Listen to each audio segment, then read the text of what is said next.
said that if it was a grassroots movement really coming from the people, then those in charge, the dominant minority, would lose control. Therefore, every change in culture, right down to fashion and music, and this was written 2,300 years ago, had to be authorized from the top and promoted from the top if it fitted with the continuance of control over the public. And these are sciences which were taught down through the ages, are still taught today to the big players, and they've used it to the full in the 20th century, now into the 21st century with the use of television, mass communications, radio, etc. Everything has been given to us for the appropriate time and stage in the actual planning. And for those who are coming into this kind of study, it's best to go into the books, as I say, written by the big players themselves. They love to boast. Kissinger's got lots of books out there, so has Brzezinski. These are probably two of the master players in geopolitics. Try to stay away from all the conspiracy books. They're also put out there on purpose, very fascinating books, but they'll lead you in circles forever without giving you the overall picture to the fact that every generation has a purpose up until this present time. And in a post-industrial era, these big boys have decided, and their masters too, that we are simply superfluous and they no longer need us.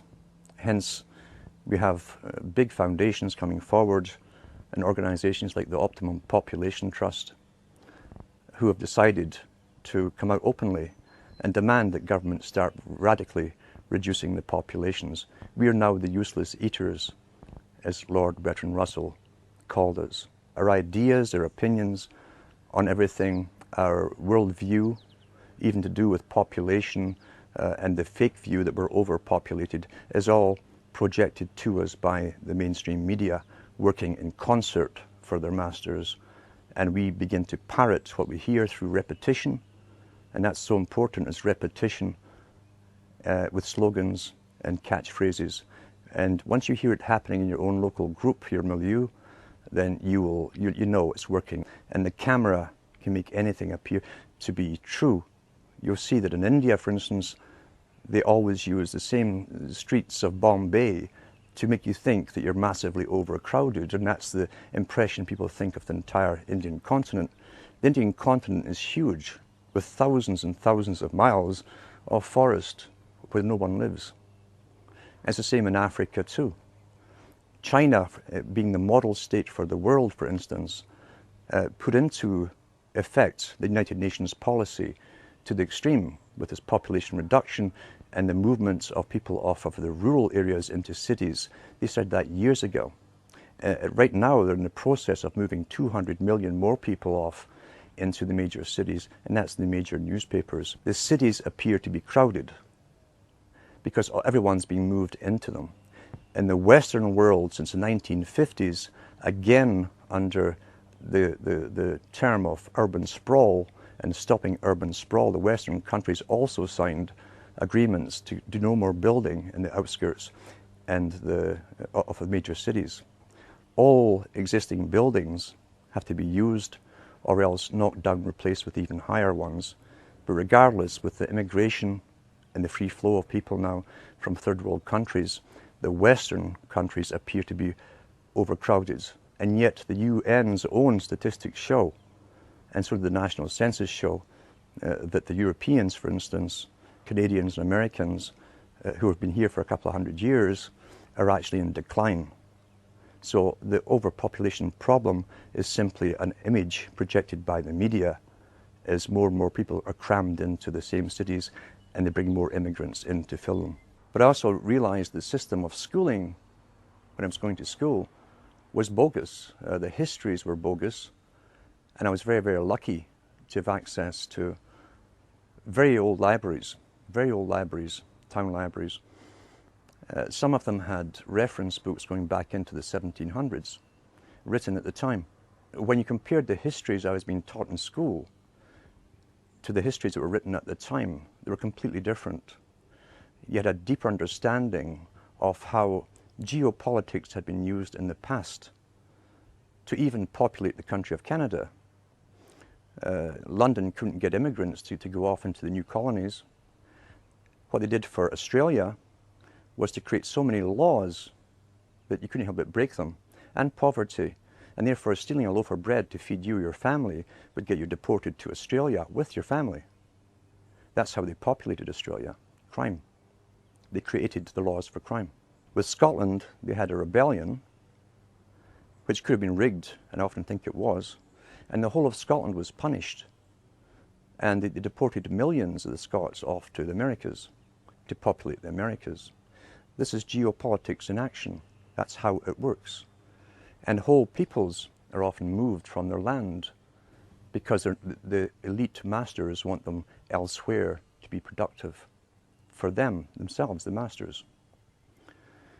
When you look at the strategy for the US and Canada, again, long-term strategy, long-term planning, you'll find that the big corporations of their day, the Hudson's Bay companies, the Fraser companies, were given charters to own the land before Canada was Canada or US was the US. They were simply called the Americas. These were private international corporations that had the power of life and death over everyone who lived within their areas. The Queen or the King had a consulate in every country, Lieutenant General or Governor General they call them. We still have one in Canada today who represents the Queen. They have all the powers over life and death of subjects under that governor. How they stopped rebellion in the past was to give us an idea of what they called democracy. They knew from the Chartist movement in Britain, for instance, and elsewhere, other countries, people were demanding rights for the first time. And so once again, they gave us champions to speak on our behalf, which calmed the people down, thinking for the first time in history, the people were involved in their own destiny creation. And nothing was further from the truth. Because the planners knew that once you bring people into a country or a continent, create real wealth for them and get businesses going, clear the land, drain the swamps, and so on, they can take it all away from you through laws 200 years down the road. And that's what's happening now. Long-term geopolitics once more. And if you think I'm kidding about this, go into the history books written at the time. They're still there in some of the libraries. And you can also go into the art of geopolitics. There's even videos on YouTube on Brzezinski boasting about how he set up the Taliban in Afghanistan. You'll see him encourage them to fight the Soviets at that time in the 1970s. And he actually says, yours is a holy war. This man, who obviously believes in nothing but himself and his own peer group, is encouraging another people to go and fight a holy war, a jihad. And he uses these terms against the Soviets, knowing full well, once it was set up and it was backed by the CIA, that 10, 15 years down the road, they'd be a problem. And then they'd have to go to war with the very group they'd created to fight the Soviets. That's what's happening today. Long-term strategies. Well, that's how history has always been run. If you can go into the books where you find the British Home Office is mentioned, study the history of the diplomatic corps. Because the diplomats were spies. They would go into territories, set up embassies, collect intelligence data for future invasions. Their job was also to try and grab the rights of minerals, gold, silver, etc. across the planet. All natural resources. And find ways, long-term strategy, to either bribe it off the present rulers of those countries or else create an ultimate war with them and simply steal it under the guise of occupation. We're living through a stage today, as I say, where this is all coming to a culmination. This is the post-industrial era. We're post-technical almost in the West. It's all done in other countries, all the technical stuff. And Brzezinski himself talks about the technocratic era, where the future will be for an elite with a highly trained bureaucracy underneath them and scientific elite who will not need the human labor that they've needed in the past. Human labor that is excessive and is unemployed and is hungry is now a threat to that established elite. So now they're doing something which they they can only do to the human species. They don't need to do this with animals. With animals, just go out and hunt them and kill them. We are the only species that has to be convinced to allow ourselves, for the good of all, to be sterilized and bring down the population through abortion on one end and euthanasia on the other, under the guise to save the planet. And unfortunately, with the massive propaganda campaigns that are all over media and every country at the same time, with all the big foundations backing them with unlimited financing. Remember, the foundations are owned by the international bankers themselves. Then they can pull all of this off, and unfortunately it really is working. In kindergarten now, you walk into a kindergarten anywhere in Europe or Americas, and you'll see the rainbow inside every single one of them. You'll see all the terms about the world. Here's the globe, we're all global. And you'll see the greening messages everywhere, everywhere, and how sacrifice will have to be made to save the world and the planet and future generations of society. Sacrifice.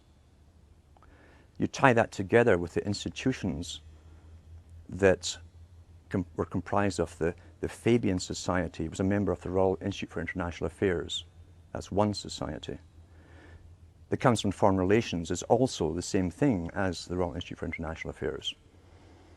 They are what Thatcher and Professor Carroll Quigley called the parallel government. They have told us what the future is going to be. Some of their members have even written books about the need to cull off massive amounts of the population by any means possible. And so we see this final stage being pushed as they convince us that we are the problem. The Club of Rome, that also belongs to the same group, in the 1990s, the two founders said that back in the 1970s at the Club of Rome, they were given the task as a premier think tank for the globe, this global society, the task to find ways of reducing the population and controlling the people to go along with this, convincing the public how to go along with it. And they said they'd looked at all possible means of doing so. What had worked before? Again, geopolitics, strategy. Under warfare conditions, the public will give up freedom. The public will be directed by governments, bureaucracies, and police, military, etc. Under warfare, the public sacrifice. They'll have less food, they'll ration stuff. They go along with it to save themselves. Therefore, they'd have to find a warfare strategy, a reason for war. And what they came up with was that man was the enemy of the planet. They said that the idea that global warming could be created and blamed upon mankind would fit the bill. These are the words they used. That would fit the bill, written in the 1970s, and decided at the think tanks then, and published by the guys involved in a book called The First Global Revolution, well worth reading. When they hit upon an idea from a premier think tank, they will never change that agenda. I've said before, it wouldn't matter if we're up to our eyes in snow all year round. They will still stick to global warming. That's the agenda. Now, of course, they've changed it slightly to climate change, which simply means changes in the weather. And they're in the process now of convincing the general public to be afraid of summer, for instance. It's all done through the alteration and distortion of perceptions. Massive psychology is used on all of this. And they certainly understand mass psychology of the general public. These boys don't simply announce things or make up a wish list of the future and send it up the chimney to Santa Claus. When they come up with an idea, they implement it. I've followed the United Nations Department of Statistics as they announce every single year the sperm count of the Western male, which has been falling drastically since the 1950s. They say that it's down by about 75–85%. Now, when something like that's happened across the whole of Europe and the Americas in 50 years, and they suddenly started noticing it 50 years ago, sudden onset, and there's no crisis made about it. There's no There's no comeback after announcing the statistics. They just tell you the cold hard statistics and go off to the next statistic on some other topic. That means it's part of the agenda. Otherwise, it would be a crisis. If this wasn't planned and part of the agenda, believe you me, it would be a crisis if they didn't authorize it. And now they tell us that the average American has less than 20% sperm and only about 15% is motile. That's not a coincidence. What happened in the 1950s to start out this ball rolling? In the 1950s, they suddenly put all the known female synthetic estrogens into food supply. They put it in baby foods. Procter & Gamble were the first one to admit, after investigation 40 years later, that they were using a rinse to supposedly sterilize the baby bottles, and it contained bisphenol A. An odd thing to rinse baby bottles with, when bisphenol A is the very thing that attacks young male children at that age and stops the testes from developing properly. You go back even further into more detail and you find out that the cosmetic industry were using insufflatants. Insufflation is a technique where certain carriers are put into the creams themselves, and these creams then absorb into the skin, carrying other chemicals with them. They're almost like they carry the payloads into the target in the bloodstream. We find that the women were highly toxic with the artificial bisphenol A and other ingredients, and therefore within the first 8 to 12 weeks of pregnancy with a male child, there's a very good chance that male would grow up to be either almost completely sterile or, as I say, maybe have some motile sperm. This was all understood 50 years ago. Bisphenol A, for instance, was discovered in the 1890s, and the properties it had against humans, especially males, was known then too. Now it's in all the beer cans. Great target males again. They line the cans with it. There's been many exposés on it now. The CBC in Canada, which is a government-owned television station, it's the BBC basically of Canada, did a documentary series called the Disappearing Male. And it goes through all of that in that particular talk with proof. Also, when we go back to the writings of Lord Bertrand Russell and Julian Huxley and Aldous Huxley, who were also related to the Darwins, by the way, you'll find that they talked about ways to sterilize the populations in the 30s, 40s, and 50s to create a compliant, pliable population, meaning to dumb down the people and also to bring down the fertility rates. And you find Baxter Laboratories was part of IG Farben Group in World War II. They were responsible for creating chemicals and so on that were used as gas. And they were also used in other medical experiments on prisoners. That's in the records of the inquiry that went on into IG Farben. A good book to read is The Crimes and Punishment of IG Farben. All of that stuff's documented in there. All the companies, the Western corporations that were involved in the setting up of the Hitler regime are mentioned in that book. And so when you go into, let's say, Connaught Laboratories as an example, Connaught Laboratories was employed during World War II to manufacture bacterium and viruses, fungus that would attack wheat and corn, etc. in Germany. Mr. Banting, who discovered insulin, the great hero Banting, during World War II, his main occupation was finding ways to annihilate the food supply of an entire country. And he came up with ideas of creating a form of what we now call mad cow disease, something that rotted the brains of the cattle for herds, dairy herds and beef herds. And it was manufactured in World War II. And I often wonder if there really is such a thing as mad cow disease, is that where it came from? But to say these big laboratories and Connaught Laboratories eventually became responsible, for instance, for the blood supply for hospitals and hemophiliacs and byproducts of blood supply for Canada. When Mr. Clinton was in power, he signed a deal with some prisons in the US where the prisoners would get $1 or $2 for a pint of blood. And this stuff was all to be sold to Canada. And almost every haemophiliac in Canada, everyone who got the blood supply came down with hepatitis and various other diseases. The government held about a 10-year inquiry, waiting until they're all pretty well dead, maybe 1 or 2 survived, before they paid out compensation. They knew at the very beginning that this blood was contaminated.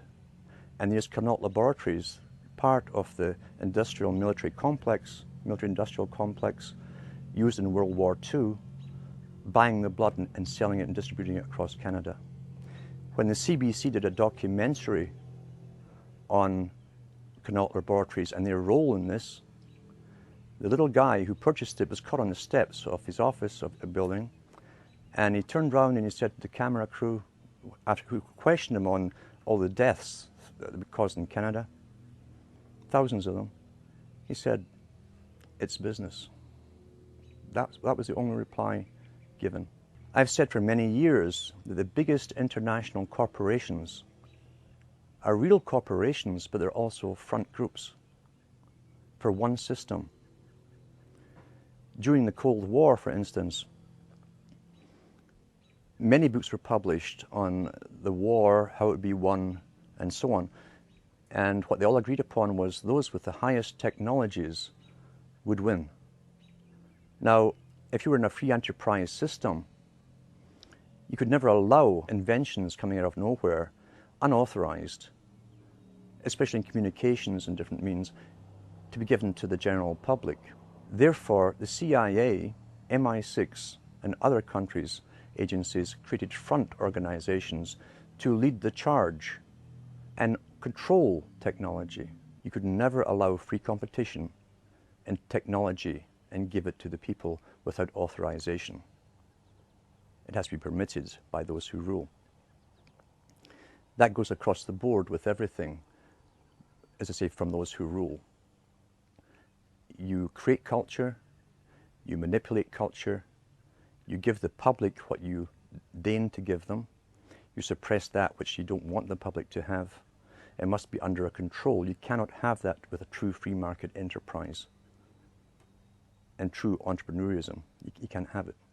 Therefore, you put up the front companies. They're real companies. They will really manufacture stuff, but it's what's been authorized. And guys at the top, CIA, MI6, fund them and run them. We've seen this with different banks that were set up by CIA in the past, where they funneled money to all the major wars we were fighting. It was the BCCI, was one of the first ones that collapsed. Papa Bush was a director at one time, and then he was back to being director of the CIA. These are front massive banks, massive corporations. A difficult thing for some people to understand is what's happening today is not just an elite making a final move to take over anything. Every generation for hundreds of years has been brought up with the same elite's predecessors, designing and running the show for each generation. The elite, in fact, are simply moving their system into a new system, an updated system to suit themselves. That's a hard concept for people to grasp. They've been trained to believe things are happening at the moment by happenstance, by crisis coming out of nowhere. And here's what we must do. We must solve this problem at the time. Nothing is further from the truth. And when people wake up, they generally go through the same stages as someone who becomes bereaved when you find that democracy never existed in the first place. You go through an anger phase, a depression phase. You'll blame whoever is handy, and then hopefully you emerge from it and you become active and you want to learn what's really going on and what has been going on. But you'll also eventually come to the realization that you're up against something, a system that's very, very, very old.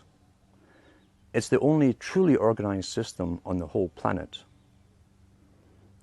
It uses sciences that are ancient in population management. It gave us a system of money. Money is a tool that we must believe in to serve them. Karl Marx was quite right. He was one of their boys who was set up to set up the dialectic.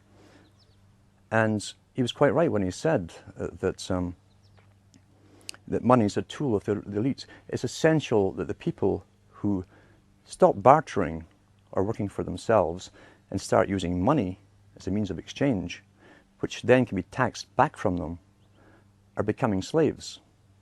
Because under law and legality, for a thousand years, no one could take anything from you. Money represents your food, your home, everything. When it's taxed back from you, they're creating a form of slavery. Therefore, it's essential that the workers believe in money.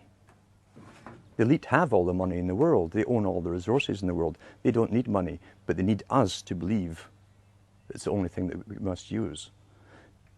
Today, the power of the purse, as they call it at the top, is being used to the maximum to tax almost everything back from the people that they earn.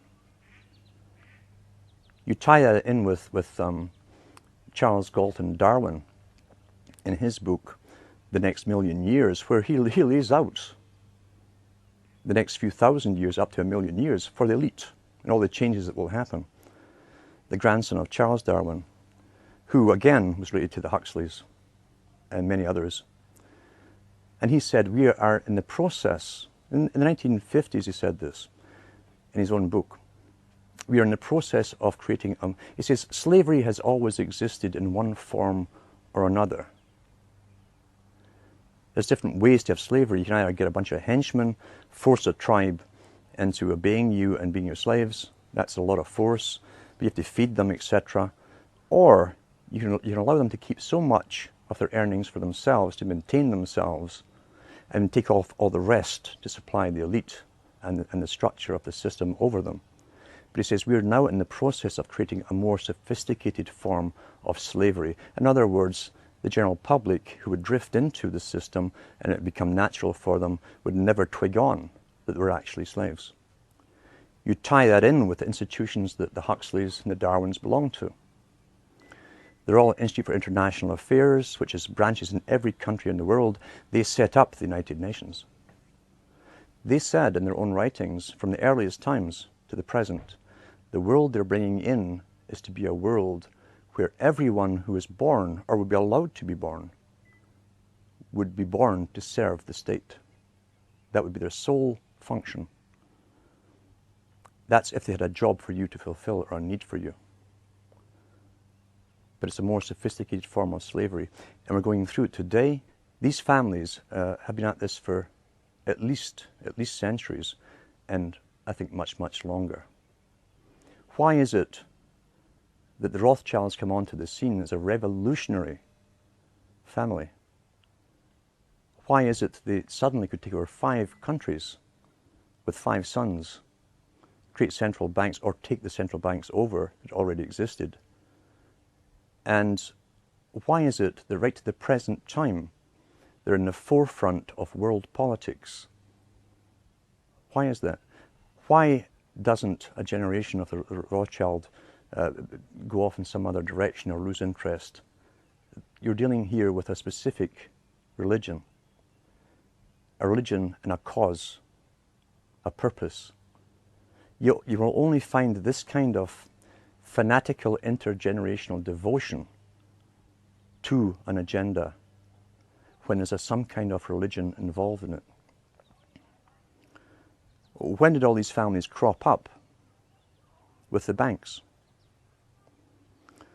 We find that when the Rosicrucian court was created at Queen Elizabeth I's court, and that's open history today, John Dee, Francis Bacon, Francis Drake, all these boys were a member of the Rosicrucians. It also broke out in France and Germany at the same time, and they even announced their presence by billboards all across Paris. But the members now, as I say, in Britain, were open in the time of Queen Elizabeth I. Their idea was to gain gold and money through plunder, and they basically lived off of the Spanish galleons for an awful long time, as the Spanish were taking the gold out of South America. But John Dee and Bacon also were advisors to kings and queens. And they wrote about how to control, guide, mislead, and always fool the populations. And always, too, to get them into warfare, thinking they knew what they were fighting for, but the public were never to know the true ambitions that they had. John Dee coined the term the British Empire. It didn't exist before he said it and wrote it down. He went to the Queen with the idea. And he said, a system should be set up where countries are invaded or taken over by Britain to create a world system which would be based on free trade. Free trade. It says those countries willing to adopt the British system would be given special status and its most favoured nation trading status. The very same terms that are now used in all the charters they draw up for free trade across the planet. Yet we're going back 500 years to find it first used by an advisor to Queen Elizabeth I. So therefore we know there was a world plan underway. We also know that Kipling, for instance, who worked for the British Raj in India, wrote many books, and was a very, very high Freemason, was sent over to the US, where he spoke to the US Senate, equal to equal, and said, we pass the torch on to you. America was then to take over the financial cost of conducting this world war, basically, to take over a world into a global system. I'm Alan Watt, and I'm a long-term researcher into the geopolitics and the psychopolitics of a world society, basically, the society that is bringing in globalism in our lifetime. In the 1950s, a book came out called The Next Million Years, and that was done by Charles Galton Darwin. Now, the Galtons, again, were another special bunch that came out to do with eugenics. They started up the IQ tests that are now used across the world for school children to try and get the average intellect of children, classify them in grades, etc. And they then intermarried with the Darwins. So Charles Galton Darwin was the grandson of Charles Darwin. He was a physicist. Again, too, what we're talking about is what Huxley said. Huxley being the end product of selective breeding to get a scientist, then so was Charles Galton Darwin. They were bred along the Platonic lines. Plato talked about it too. And they became the scientific class. Charles Galton Darwin was a top physicist in Britain, worked on atomic energy, weaponry and so on, but he also was attached to other delegations at the United Nations, had a lot of power, was well known, given a lot of exposure on political viewpoints and social viewpoints in the media. And he came out with the book in the 50s called The Next Million Years. The Next Million Years is an astonishing book because it's an incredible boast of how an elite would literally rule the world for another million years, and how it would be done, not just could be done, but would be done. But his biggest cry throughout the whole book was that the media and educational systems would have to work so hard on the general public, even from schooling up, to get the public to go along and allow themselves to be somehow sterilized. He said that the inferiors would outbreed the superiors, and that was his greatest fear. Now, he spoke on behalf of his own establishment, his own group. So they were into eugenics. And you'll find the United States became a great laboratory for eugenical experiment. People don't really realize that. Because when many of the Albigensian descendants, the Cathar descendants, the Bogomil descendants came into the United States under the guise of Christianity, they set up their own particular eugenical experiments. The Mormons were one of them, where couples were matched up One of the greatest experiments that's ever happened in history was the NIDA experiment, Oneida, New York, where the man who set it up was given free rein to match up men and women, not to live forever together, but only to copulate for specific offspring. Charles Darwin was involved in the experiment. The newsletter that the Oneidas set out went to also the Huxleys.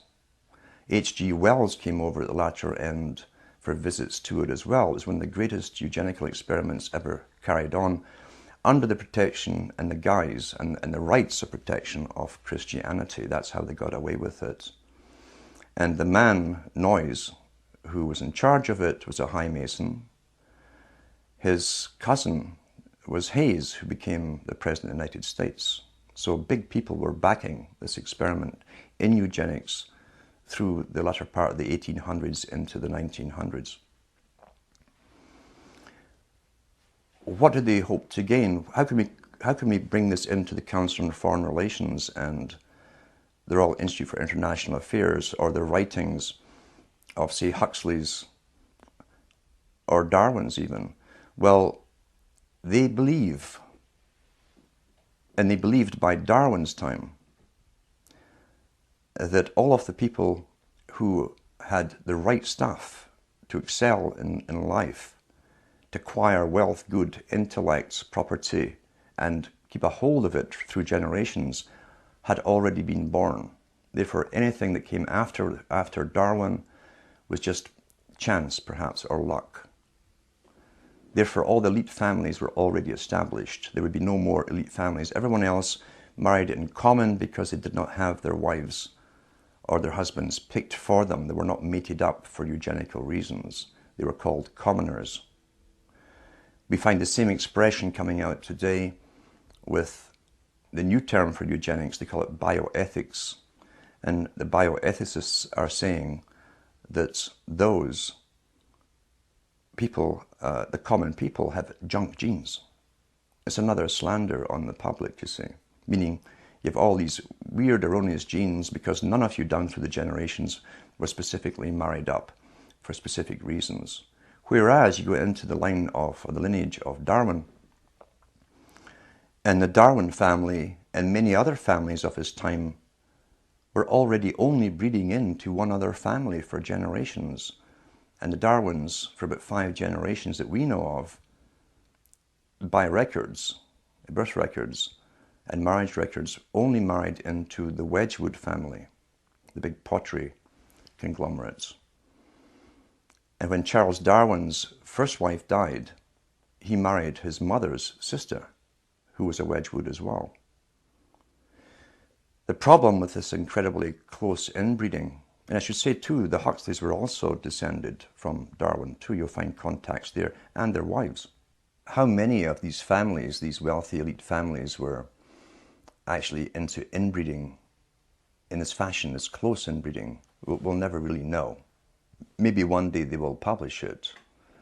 But I know that Ian Taylor came out with an excellent book on Darwin called Darwin and the New World Order, where he documented the lineages of at least the Darwin family to do with the Wedgwoods.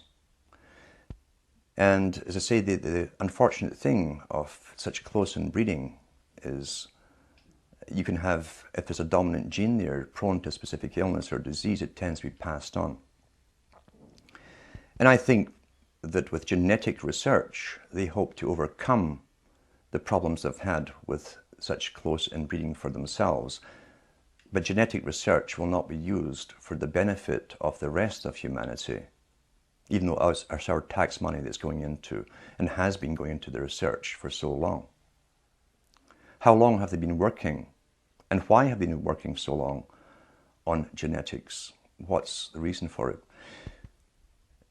All geneticists are eugenicists because it starts off in your first course to do with eugenics, superior and inferior types. Therefore, at the start of their training at university, they become true believers in eugenics to begin with. We've been told that the double helix in the genes and so on wasn't discovered until Watson came along around the 70s or so, and that they'd always suspected that there were things called genes. This was standard in all medical training for many, many, many years, but they hadn't found them. They just suspected they were there, we're told. But yet, if you go into the writings of the greatest mathematician that the Royal Society could produce, called Rutherford, he's the guy they sent off abroad to do the equations for the pyramids and so on, for the Royal Society. In his own memoirs, he said that in the early 20s, he was employed on scientific research as a mathematician to work on genes. Why would you need a mathematician working on genes for something you haven't discovered yet? You can't see them unless they could see them.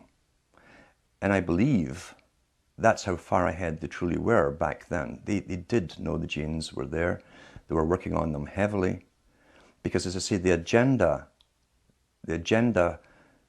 since at least Darwin's time onwards was to create a superior type of human. They toyed with the idea of creating even a superior type of worker to serve the superior class. Someone who could be very, very healthy, bright enough to accomplish all the tasks, but not too bright to overthrow the dominant minority. That's what the utopia, or the utopic idea, is basically based upon. Some of them are so arrogant, like Julian Huxley, who was the first CEO of UNESCO, who said that UNESCO's function, by the way, the United Nations Organization for Education worldwide, was to create a standardized system of education across the world so that all children could be manipulated into the same thought patterns, belief patterns, and mentality, basically. A standardization process, a Plato's cave that we'd all grow up in, never knowing anything outside that cave. He was quite blatant about that. It was for social engineering purposes, not for educational purposes as such. Now, eugenics goes back, as I say, into the most ancient times. All kings and queens were mated up for their supposedly inherited traits as leaders and even as gods by the priesthoods, who kept records of the traits, the physical and mental personality traits of offspring of these unions. The one thing that was lacking was a moneyed class who also used the same techniques. We find this coming out with the Rothschilds family. So you had monarchies running the world, running an empire such as the British Empire. All you needed now was the moneyed system to go along with it. We find the Rothschilds worked on the same principles as monarchies. They intermarried each other to keep the same intellects, abilities, and so on going. With the Rothschilds, we find they only marry their nieces, their immediate nieces, down through the generations. We find Benjamin Franklin, very interesting man long before this, again, high Freemason. This is in his own records at the Franklin Institute. He joined the English Lodge. He joined other lodges. He became eventually the Grand Master of the Nine Sisters Lodge in France. He initiated Voltairean as a member and others. But he was also a member of the Hellfire Club in England. Benjamin Franklin talks about the carriers. He called them dollies. These are women who had selective genes. They were the products themselves of selective special breeding.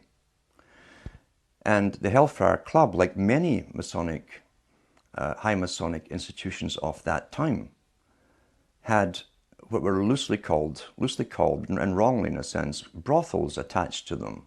But it was also a cover because the special carriers, or dollies, and dollies, the term that Franklin himself coined, is still in use today. A dolly is a carrier, like something you carry luggage on or whatever.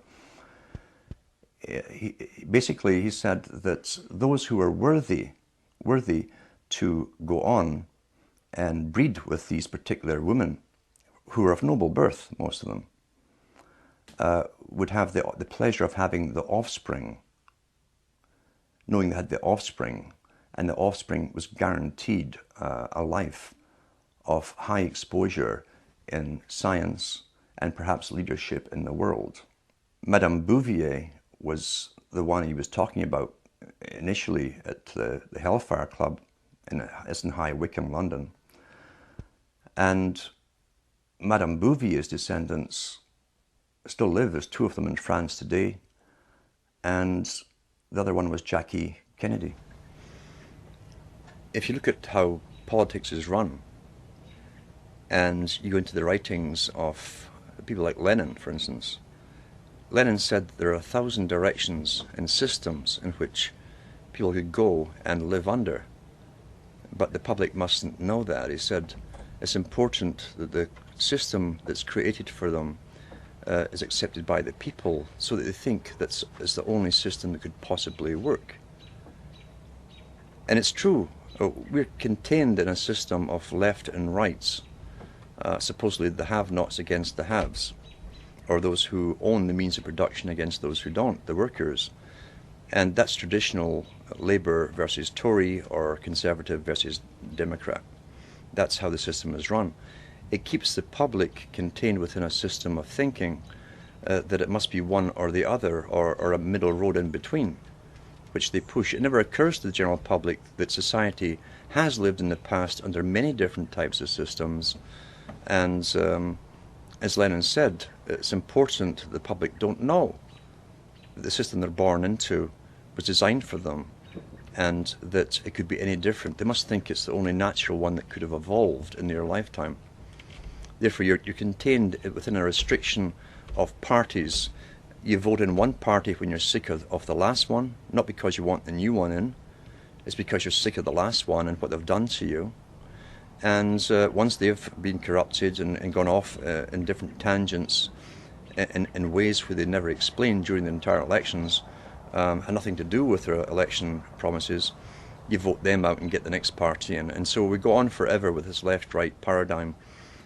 Always think it's like a tennis match, really, with the public in the middle. We're the ball, and we just simply go back and forth between left and right, left and right, left and right. Meanwhile, we're being shepherded all along in one direction, because politics is a tool of the elites to manage the public. That's all democracy, in fact, really is, a tool of the elite to contain the public, manage them, and guide them along a predetermined path that's outside of any kind of democracy. But if you take Bush, what he was sent in to do was to wait, and I believe this truly, he was to wait for 9/11 happening in 2001. 2001